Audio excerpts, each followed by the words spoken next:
Josh Dankoff about the experience in Africa, and Josh is a longtime children's rights activist, practitioner, and alumni of Loyola University, and we're pleased to have him. Thank you.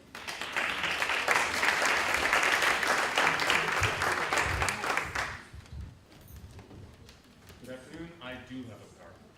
If I can find this.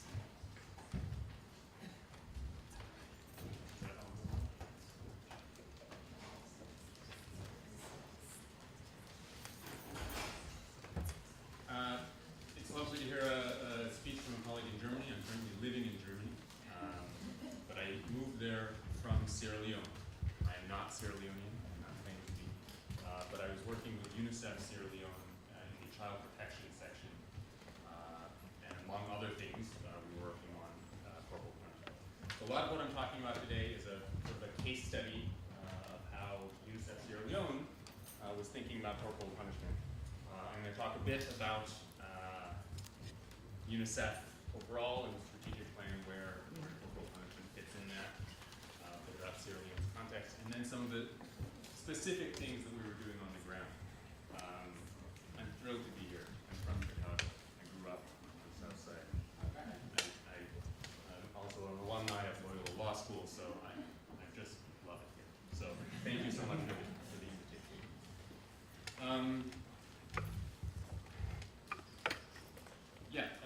The reason I want to bring this talk about Sierra Leone and in this context think about the international perspective is this is thinking about corporal punishment in a low resource setting. Relatively low resource setting here. We might think that all child protection issues are low resource and not the priority of government, but there are still resources. There is still a functioning child protection system. There are excellent case examples. The Chicago Children's Advocacy Center, interdisciplinary centers that are bringing together best practices. So let's think about this on how do we address this issue in really low resource places. So UNICEF has a new strategic plan out. By the way, I should just note, as of 4 weeks ago, I am not UNICEF, so I'm not speaking with my UNICEF hat on, but I just took it off. So sometimes I say we, thinking that I'm still in UNICEF. So UNICEF has a new strategic plan, and within that, one of the outcomes is on child protection. And the child protection outcome is reads to improve prevention and response to violence, abuse, exploitation, and neglect of children. These are very common words that I think a lot of the child protection community knows about. UNICEF really looks at its systems building, a child protection systems building approach, and we've learned a lot. UNICEF draws from, child protection really draws from the health systems model, and there's still a lot of learning to be done there, and I'll come back to that in a minute. And really looking at social change. This discussion that's come up a few times around what comes first. Does the law change first, or do you do social change and social norms first? You'll see in Sierra Leone some of the issues that we dealt with there in dealing with that. Going back to UNICEF's strategic plan, in thinking about the indicators on how they're going to measure whether the strategic plan is useful, you'll see down at the bottom, number H is measuring a reduction in 20% of the proportion of children aged 2 to 14 who experience violent disciplinary practices. So corporal punishment is built into how UNICEF is thinking about child protection and how we're doing this. It's great to see, where are we, the bigger picture. Determining the evaluation here. That's the last step here. But in the end, these are the things as a practitioner sitting at UNICEF that you're going to be held accountable for trying to push certain things. These evaluation criteria are so key, and the baselines that are set and having the evidence base around that is absolutely key. So I'm very glad that the whole process is thought through here. A little bit about Sierra Leone for those who are not familiar. On that top map, I thought I'd say it's right here. But on the top map, Sierra Leone is in West Africa, 2-3 countries south of Senegal. Just to the west, you see those red and white stripes that sort of look like an American flag? Just to the west of that is Sierra Leone. Small country, 6 million people.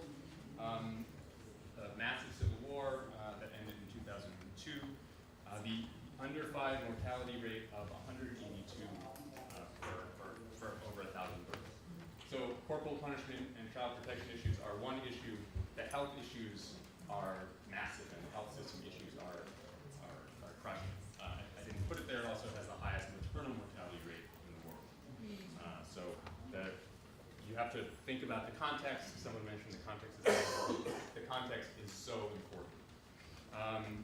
I'll be talking a lot later about the work that UNICEF is doing around corporal punishment in schools, but the overall sort of how UNICEF operates is a massive health project, a pretty big education project, and then there's child protection off to the side. And the way that things really get done is by integrating these child protection messages through these other realms, through the education and through the health system. A few more statistics before I go on. An 88% rate of FGM, female genital cutting and mutilation. Really high teenage pregnancy rates. 26% of 15 to 19-year-olds have already given birth. And then some specific statistics around corporal punishment. And 82% of children are subject to at least one form of corporal punishment, 65% physical punishment, and then 20% have been subject to severe physical punishment. So I need to be careful, right? I'm not Sierra Leone. This is not my place. But I think I can say it's not a children's world. It's not a children's place where children are living free from violence. It is an adult world, and arguably so is the U.S. But that's a different discussion. There is, however, a legal framework that is relatively strong. In 2007, the Child Rights Act has a specific article on corporal punishment. The first section talking about torture and other cruel and inhumane treatment, and then subsection 2. Now, this is not if you read it carefully, and the lawyers among us will read it carefully, it's not an outright banning of corporal punishment, right? It says no correction which is justifiable, which is unreasonable in kind or degree, according to age, physical, mental, and condition of the child. Okay, so there are lots of arguments there that there's punishment that is acceptable depending on the age, and that is acceptable depending on the degree. But still, there is a legal framework that at least is talking about corporal punishment. And this mention of the Corporal Punishment Act is repealed is the British colonial sort of old common law stuff that is far weaker than this. So this is, in the context, this is a relative success of having a legal framework that at least talks about it. I'll just note that first, as a sort of a side note, this first subsection here, which talks about cultural practices, there was language in a draft law that talked about specifically outlawing female genital mutilation, and that was cut out. So the legislators were willing to go only so far, and this is at least something that you can work with and engage in discussions with as a policy. But it's not without its complications. I'm quoting from an ethnographic study by Mike Wessel at the Columbia Group for Children in Adversity, who went to a large number of communities and asked, what are harms facing your community? What are the harms that children are facing? And the primary harms that were identified were teenage pregnancy, children being out of school, maltreatment of children not living with their parents. In the international development speak, that's alternative care, is the discussion there. And that's very high, just to say, in Sierra Leone, 22% of kids are not living with a biological parent. And then children doing heavy work. Now, it's important that we're using, and Mike is very specific about using the terms that we use there. It's not child labor, that's an international term. But heavy work, that's the word people are using in the community. Some other harms, and there's a long list of them, but the last harm, and I've highlighted there, is child rights. Child rights are viewed as a harm in communities because of this Child Rights Act and the way that it was sort of put out. If you think of sort of rights and parenthood as this zero-sum game, when you give children rights, this is the view of a lot of parents, when you give children rights, you're taking away parents' rights to parent. And there's some quotes here from Mike's research. I won't read the long one, but the second quote is, "I have a very troublesome child. Twice I've been invited to Human Rights Office on behalf of the child." So by creating a legal framework that makes it less acceptable in the law to beat a child, there can be some backlash at the community level. Parents are scared of and don't like and really reject the child rights, the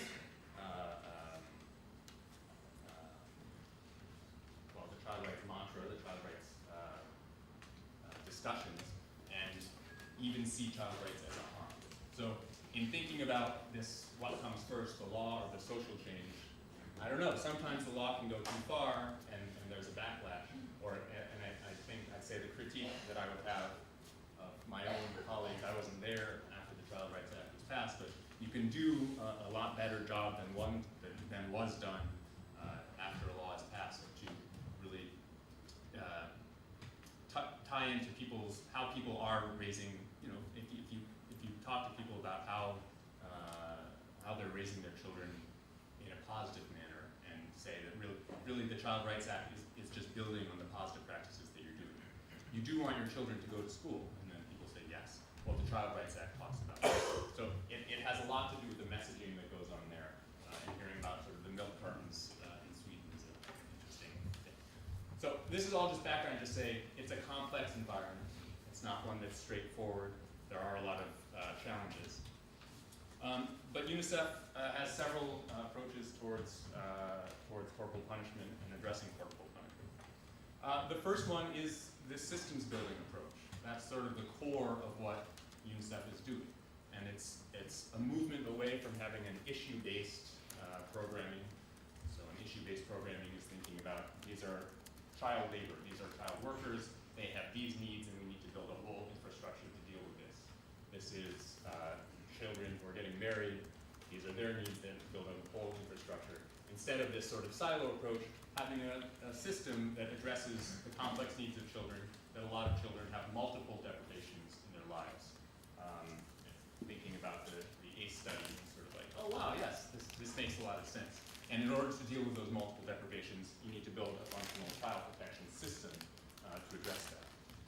And part of that system building is the legal and policy advocacy.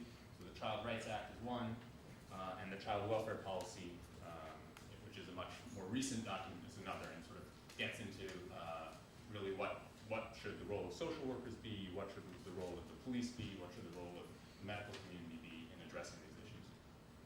And then I'll talk a bit about corporal punishment in the educational setting.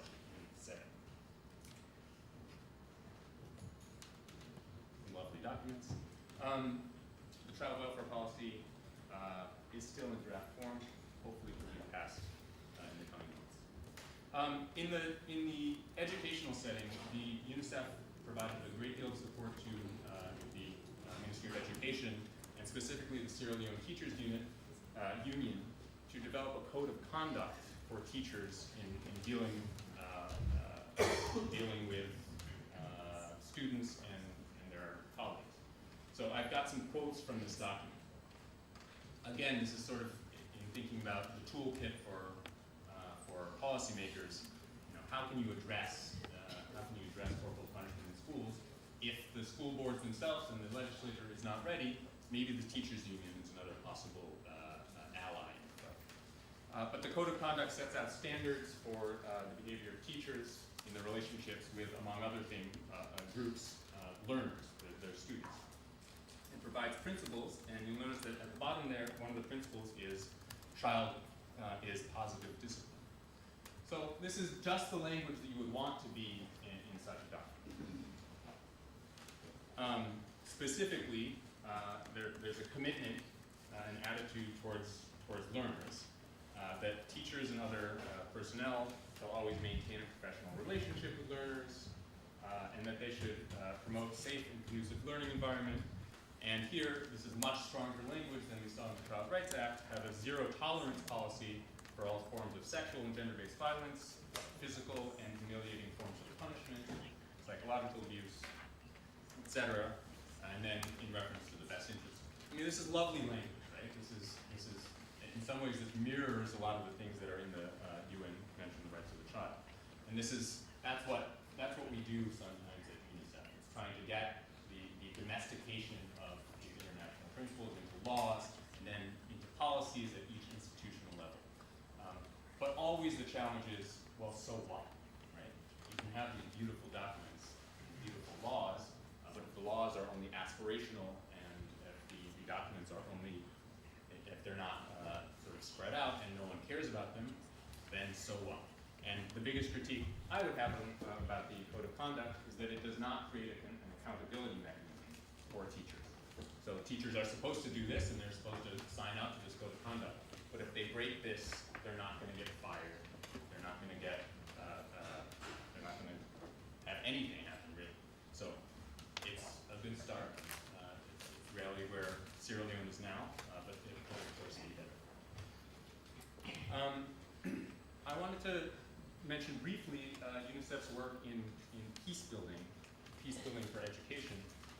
Because one thing they've done is used the sort of conceptual framework of peace building, as well as the resources that are available, the money that's available from the peace building fund, to fund some of the corporal punishment, anti-corporal punishment programming that then gets down to schools and individual communities. So a lot of this language, when they're talking about conflict drivers, this is sort of language of peace building, right? That you identify what the conflict drivers are, and then by addressing the conflict drivers, you then create a more peaceful society. I'm not going to go through this. You can see it. I believe the PowerPoint will be available. But just to say that there are, this is the activities, among other things, Theater for Development, which I'm going to get to in a minute, that are trying to increase the capacity of children, adolescents, traditional leaders, and school representatives to promote peace and reduce and prevent corporal punishment. This is sort of getting now from the law to the policies to now actually going into individual schools and dealing, trying to change social norms and change practices. The theory of change is that if communities are aware of the negative consequences of corporal punishment, and there's wider acceptances of alternative forms of discipline, that corporal punishment can be reduced, the school environment becomes safer, and children are confident to go to school, and violence at a broader community level. So again, it's making this connection as maybe without as much evidence as is being produced here, and there's it's a resource-poor environment, it's also an evidence-poor environment in a lot of ways. Other than those couple of statistics that I was able to provide you at the beginning, there's not a lot of public opinion evidence that's out there, and I would invite all of the academics to contact your UNICEF colleagues and offer your specialization and your government colleagues in resource-poor countries, because that evidence is so important everywhere. So my own community service, public service. And then this next slide is we're getting into the language of program, right? This is how programs get done by UNICEF. You have activities, you have outputs. But what this activity is actually organizing media and drama and songs and public debates at a community level, training adolescents in skills like theater for development to then develop plays, which they do in the communities, around corporal punishment. And then the second activity is that supporting interactive meetings between school administrators and community leaders on the consequences of corporal punishment. And finally, building on these orientation meetings of mothers' clubs, school management committees, child welfare committees on corporal punishment. So again, this is getting down from the national all the way down to the community level. There's probably 7 or 8 different community groups that are mentioned here that are specifically now trying to engage these groups, these existing structures, to engage their communities on corporal punishment. And like like any good program, you have to have monitoring indicators. So there's, you create a monitoring and evaluation framework for the program, and you can read that one. Specifically, I wanted to highlight theater for development, which I've described a little bit.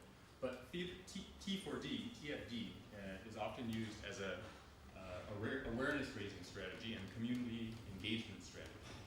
And I think now this term edutainment has grown in currency here in the US, but T4D was around before. So this is entertainment and education at the same time.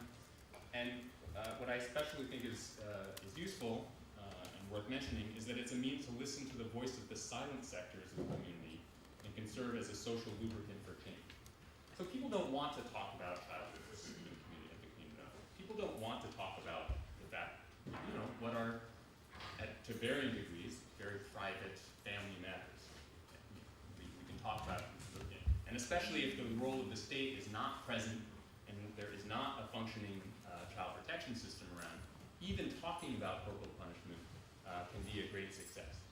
So again, theater for development is sort of one thing in the toolkit of practitioners to address social taboos and issues that are difficult to talk about. The process that was used was a training of trainers, and then forming and training core adolescent groups in all of the 149 chiefdoms. So that's getting way down to the community level.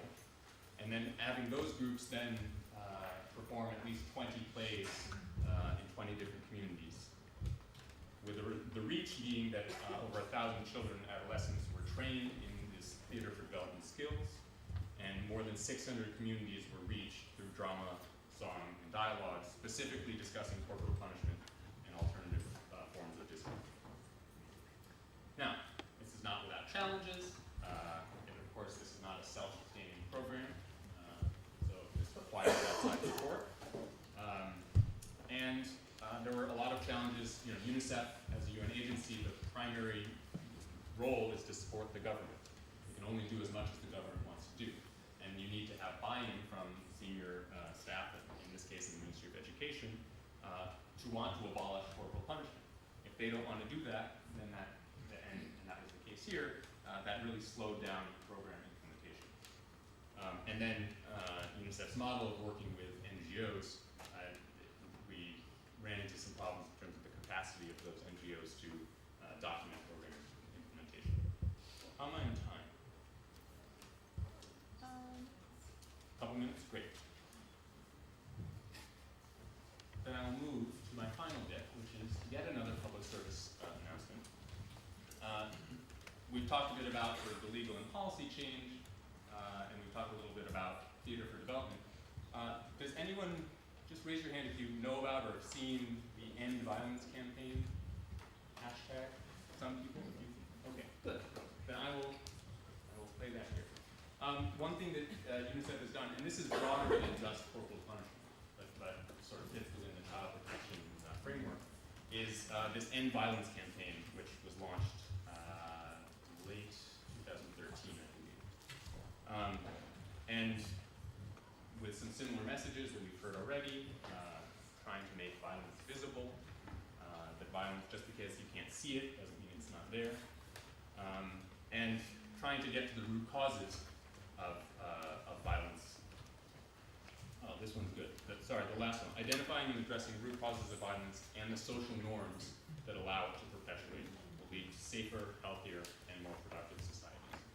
So this approach was to create a global public service announcement, which I believe was read in English by Leone. You can get some big players to do these things if you're UNICEF. But also to then localize it. And what our office did was we had this framework and we had the public service announcement sort of already pre-recorded, but then we recorded our own in Creole, in the sort of most spoken local language, using local actors, and then could link it up to this broader campaign. Now, there are discussions about sort of what the importance of a hashtag Twitter campaign in a country that only has 10% internet users. And we can talk about that.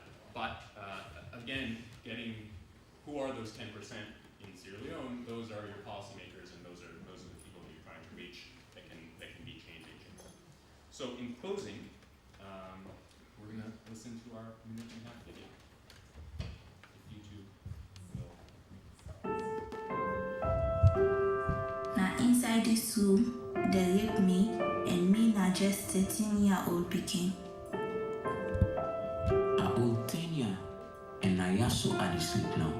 I on a way becoming people in the beat me tkanga. Me I old 6 years, and I also I can work all day. Me na 15-year-old pikin. Na ya they give me to man for married, way big past me to them. I old 9 years, and I'm not to go school again because the teacher they beat me all the time.